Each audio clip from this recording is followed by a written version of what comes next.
అదే RTV app వార్తల్ని క్షణాల్లో చదివే అవకాశం ఉంటుంది. ఒక న్యూస్ పేపర్, ఒక టెలివిజన్ ఛానల్ మీ చేతుల్లో ఎప్పుడూ ఉంటాయి. చాలాసార్లు మీడియా మిత్రులు నన్ను అడగడం జరిగింది, మీరు ఏం చేయబోతున్నారు.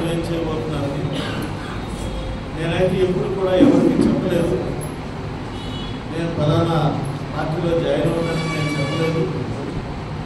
వాళ్ళకి ఎక్కడా కూడా నేను అనౌన్స్మెంట్ చేయలేదు. డైరెక్ట్గా ఇండియన్ నేషనల్ కాంగ్రెస్ పార్టీలో పిసిసి అధ్యక్షురాలు గౌరవనీయులు శ్రీమతి వైఎస్ షర్మిల గారి ఆధ్వర్యంలో పార్టీలో జాయిన్ అవ్వడం జరిగింది.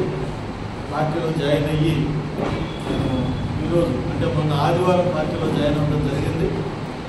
నిన్న మొన్న అక్కడ నాకు కొన్ని పనులు ఉండడం వల్ల రాలేకపోయాను. ఈరోజు మొట్టమొదటిసారి కాంగ్రెస్ పార్టీలో చేరి కాంగ్రెస్ పార్టీ సభ్యుడుగా మీ అందరూ ముందుకు వచ్చాను. నేను మరి చాలా సంతోషంగా ఉంది. నేను కాంగ్రెస్ పార్టీలో కష్టపడి పనిచేసి కాంగ్రెస్ పార్టీ మరి ఈ రాష్ట్రంలో మళ్ళీ అధికారంలోకి రావడానికి మా శాయశక్తిగా కృషి చేస్తామని చెప్పి ఈ సందర్భంగా మేము తెలియజేస్తున్నాం. అసాధ్యమైన కాదు,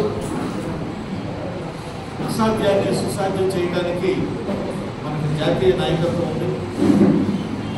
జాతీయ నాయకత్వంలో మరి శ్రీమతి సోనియా గాంధీ గారు, అలాగే మరి శ్రీ రాహుల్ గాంధీ గారు ఎంతో కష్టపడుతూ ఉన్నారు. అలాగే మన రాష్ట్ర నాయకులు ఇంకా చాలామంది ఉన్నారు.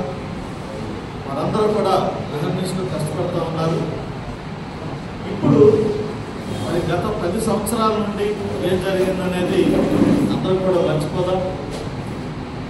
ఇప్పుడు మనం కొత్తగా ప్రయాణం మొదలుపెట్టి ఖచ్చితంగా ప్రతి ఒక్కరూ కూడా కాంగ్రెస్ పార్టీలో ఉన్నటువంటి ప్రతి కార్యకర్త కూడా కాంగ్రెస్ పార్టీ బలోపేతానికి అందరూ కష్టపడాలని, ఏమైనా సరే చిన్న చిన్న విభేదాలు ఉంటే దయచేసి అందరూ కూడా ఆ విభేదాలను పక్కన పెట్టి మరి పార్టీని బలోపేతం చేసే దిశగా మనందరం కూడా ప్రయాణం చేద్దామని మీ అందరికీ కూడా నేను ముందుగా పిలుపునిస్తాను. ఈ ప్రయాణంలో మీ అందరికీ కార్యకర్తలందరికీ కూడా నేను తోడుగా ఉంటాను. నేను ఎక్కడ ఉంటాను, చిత్రపూడిలో ఉంటాను, లేదా జంగారెడ్డిగూడలో ఉంటాను, అంటే చిత్రపూడి నియోజకవర్గంలో ఉంటాను. చిత్రపూడిలో ఉంటానంటే దాంట్లో చిత్రపూడి నియోజకవర్గంలో ఉంటాను. ప్రతి ఒక్కరికి అందుబాటులో ఉంటాను. అందరూ కలిసి కష్టపడి పనిచేసి మరి రాష్ట్ర నాయకత్వం మరి అలాగే జాతీయ నాయకత్వం మన మీద వచ్చినటువంటి నమ్మకాన్ని మనందరం కూడా ఖచ్చితంగా దాన్ని ప్రూవ్ చేసుకోవాలి. ఆ నమ్మకాన్ని ప్రూవ్ చేయకుండా మనందరం కూడా కష్టపడదామని ఈ సందర్భంగా నేను పిలుపునిస్తాను.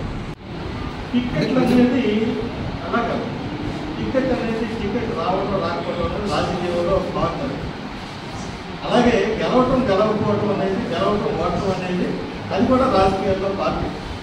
నేను ఖచ్చితంగా చెప్తున్నది ఏంటంటే నాకు టికెట్ ఐఎమ్ నాట్ బాదర్.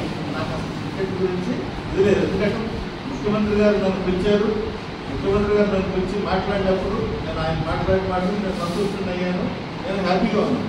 కానీ స్థానికంగా ఇక్కడ ఉన్నటువంటి కొంతమంది పెత్తందారులు వారు చేస్తున్నటువంటి దురాగతాన్ని మరి అడ్డుకోవడానికి, ఆ దురాగతాన్ని వాళ్ళు చేస్తున్నటువంటి అవమానాన్ని మరి తిప్పికొట్టడానికే నేను ఖచ్చితంగా వైఎస్ఆర్ కాంగ్రెస్ పార్టీని విడిచిపెట్టడం జరిగింది. ఖచ్చితంగా అదే పెత్తందారుల మీద నేను ఇక్కడుండి కాంగ్రెస్ పార్టీలో ఉండి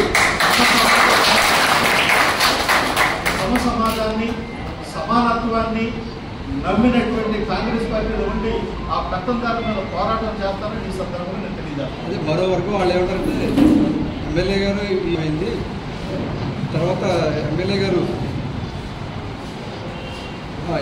వర్గ మీద కారణం అయ్యారు. అదేవిధంగా ప్రజల్లో కూడా ఆయన దూరంగా ఉన్నారు. దానివల్ల టికెట్ రాలేదని ఆరోపించారు. ఈ నియోజకవర్గంలో గత 50 సంవత్సరాల నుంచి వర్గ విభేదాలు గత 50 సంవత్సరాల నుంచి ఈ నియోజకవర్గంలో వర్గాలు ఉన్నాయా లేదా అనేది మీరే ఎంక్వైరీ చేసి తెలుసుకోండి. నేను చెప్పాల్సిన అవసరం లేదు.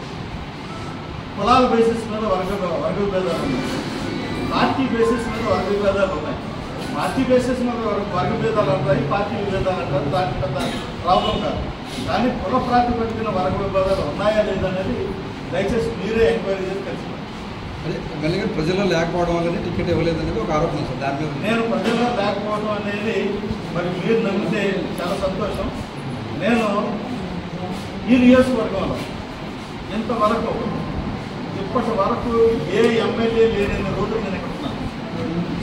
నేను సంవత్సరానికి 350 రోజులు చింతలపూడి నియోజకవర్గంలో ఉన్నాను. అయితే జంగారెడ్డిగూడలో ఉన్నాను, లేదా చింతలపూడిలో ఉన్నాను. నేను అందుబాటులో లేను అని ఎవరనంటే అది నిజంగా అది వారి యొక్క విజ్ఞప్తిగా నేను వదిలిపెడుతున్నాను. సంవత్సరానికి 350 రోజులు నేను నియోజకవర్గంలో ఉన్నాను.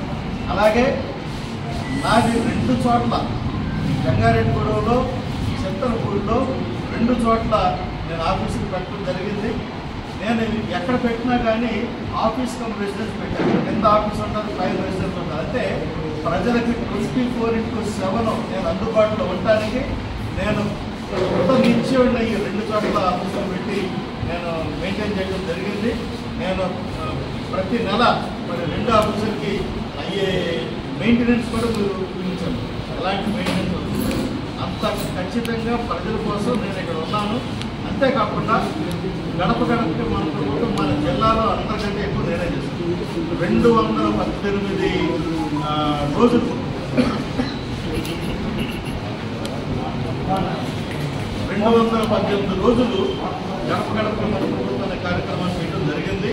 అలాగే ఈ నియోజకవర్గంలో 75% గృహాన్ని నేను ఆల్రెడీ 75% గడపల్ని నేను ఆల్రెడీ టచ్ చేశాను. వాళ్ళందరికీ కూడా ఇళ్ళకి వెళ్ళాను, వాళ్ళందరినీ కూడా పలకరించాను. నిజంగా ఈ నియోజకవర్గంలో నేను ఏ ఊరికి వెళ్ళినా కానీ ఆ ఊరిలో నాకు తెలిసిన వాళ్ళు కనీసం 10 మంది నేను ఉపయోగించాను. అలాంటి మరి పరిస్థితుల్లో నేను అందుబాటులో లేనని, నేను ప్రజల్లో లేనని, టికెట్ ఇవ్వలేదంటే ఆ మాట అన్నది ఎవరో వాళ్ళు.